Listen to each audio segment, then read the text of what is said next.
Kua kotahi tētahi hapori paku o te tai rāwhiti ki te tautoko i te whānau o Stuart Symes.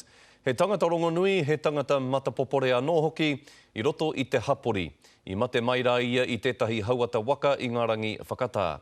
Ko te hapori paku e kōrero hia nei he kotahi haora ki te tonga o Tūranganui a Kiwa, tatatonu ki te Wairoa o tira kei te raki o Ahuriri.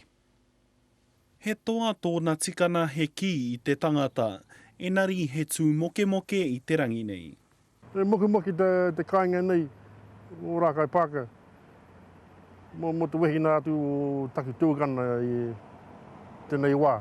He tohu o te mate me te aroha e whakaatuhi ana e te hapori o Nuhaka ki a Stuart Symes.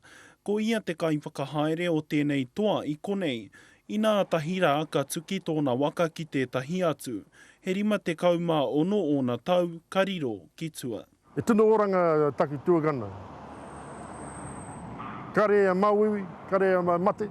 I te hoki mai a Stuart Symes i Tūranganui a Kiwa ka tuki tōna waka ki te waka o te whānau Karangaroa.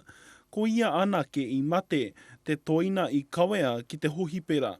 Hei tā tana taina he whānau nā Karangaroa ki a rātau, kei te kōrero hoki rātau ki a rātau anō. I tēnei wā ana tuahini ke reoto to hohipera o here taungi i tēnei rā.